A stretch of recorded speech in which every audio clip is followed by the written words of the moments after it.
Hello, dear all. Today I'm going to discuss in this short video how Mohsen Hamid's novel, The Reluctant Fundamentalist, can be read under the light of postmodernism.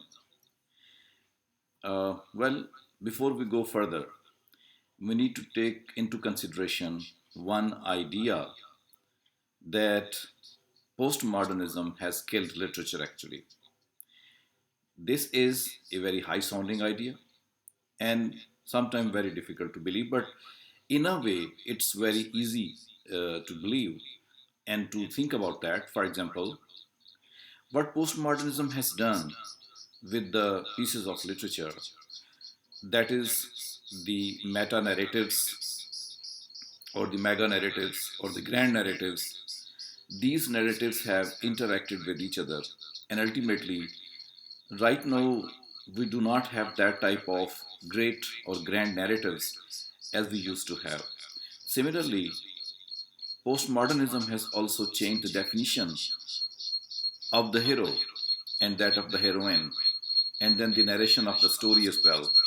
All these things combine together in order to produce a kind of effect that seems, however, that the literature could not remain same as it was in the Greek ages, as it was in the Renaissance ages, as it was in the English high ages of literature. It's not going on in that way. So let us see how, according to uh, this situation, postmodernist situation, Mohsen Hamid's novel can be understood. Mohsen Hamid's novel, Reluctant Fundamentalist, when it is read under the light of postmodernism, definitely presents to us not a type of grand narrative. The narrative here is, first of all, nonlinear. It is the combination of different stories. Sometimes the stories of the characters from America, and sometimes the stories of the characters from within Pakistan are told by the narrator. Now, these stories are very loosely connected with the help of the uh, some of the characters, some of the themes, or some other situation, but very loosely. And sometimes it feels that as if some of the incidents are not needed inside the novel. And because of this situation, the narrative does not remain linear. It does not tell the story in the same way as in the novels of Hardy, as in the novels of Jane Austen. We can find the stories going on quite smoothly. But here we have the fragments, the kind of approach which can be used with reference to the recalling of certain incidents inside the minds of the narrator, and those incidents are very loosely connected with each other. In that way, the narration and the story and the style inside the novel, The Reluctant Fundamentalist by Mohsen Hamid, is not like a grand narrative. Secondly, when we look at the hero of this novel, he does not fulfill the definition of a hero. He is a protagonist, but then there are many other characters inside the novel which are equally important. They can also rank equal with Mohsin Hamid's hero, Genghis Khan. Although Genghis Khan is the person who loves a girl, and then he is the one who suffers much, and then he is the one who migrates, first of all, from Pakistan to America, and then he anti migrates from America to Pakistan. But the way he adopts a type of apologetic attitude and the way he tries to adjust himself in the world, which is post 9/11 world, that doesn't make him the traditional kind of hero. He fails to become the traditional kind of hero because he does not commit the mistake because of his hamartia or because of any other deficiencies in the otherwise very noble and grand hero. He is a type of post colonial subject who undergoes, first of all, euphoria of happiness because of the attachment with the new colonizer USA society. And later on, when he has to face the kind of decolonization, the kind of suffering because the new colonizer refused to adapt him into his culture, at that time he is sad also. He comes back to his own people and there he tries to establish his own identity or reclaim his own identity. But even while doing so, he's very much apologetic and very much in an effort to convince that unnamed American character so that he may be able to, secure for himself a better position in the mind of that American character. And in that way, he's no more a hero who should be called a grand hero of a grand narrative.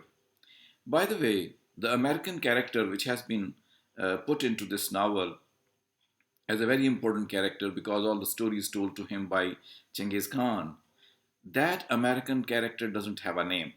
So therefore, there is no identity. There's no fixed identity with respect to the naming of a character.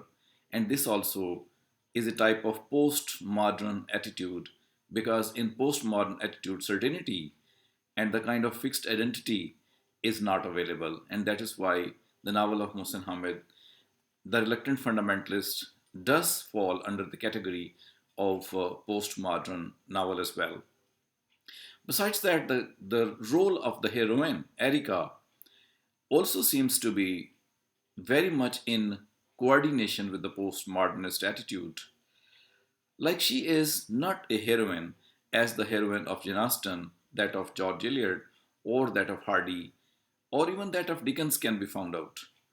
She is the person who has her own problems, her own life, and in a way tries to show that she is very less concerned about the lives of other people. It is her own life which is important, and so she wants to solve the issues which are relevant to her, not relevant to the other people.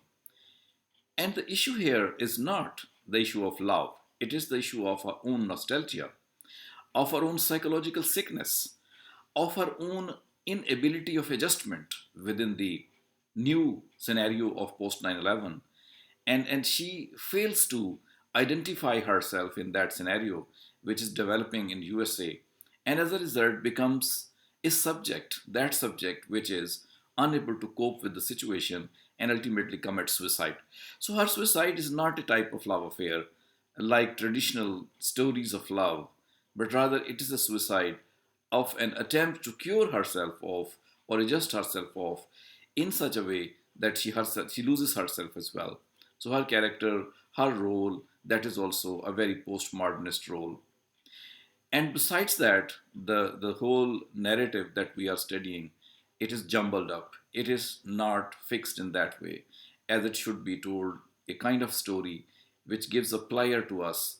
It is not the narrative, it is not the story which gives player in the sense of romantic story or in the sense of some very attractive story where we may be finding out that that's going to be a story of every one of us in a happy and playable life, but it's a story of the suffering, mental suffering of the people after post 9/11. So, whatever the impact of 9/11 is going to be, that has brought all these characters to a level where they are re-seeking and re-establishing their identities and are trying to cope with the new situation and are trying to adjust themselves into that situation. This is what which is going on in whole of the novel. So novel goes to represent exactly a postmodern situation where the people are not with fixed identities, where the things are fluid, where artificialities possibly are available, and ever changing situations are available. These ever changing situations of the characters and that of the plot is the key area because of which Mohsen Hamid's novel becomes under postmodernism. And when it disconnects itself with the traditional kind of literatures or grand narratives, because of this postmodernist aspect, the kind of line that I spoke in the beginning, that postmodernism has actually killed literature, seems to be true up to some extent regarding the reading of this novel under the lens of postmodernism. It makes it so. So this is my point of view. Anyone can discuss, comment on that, and I may be able to improve myself as well as the students who are learning with me. Thank you very much for watching. Hopefully seeing you in some next video.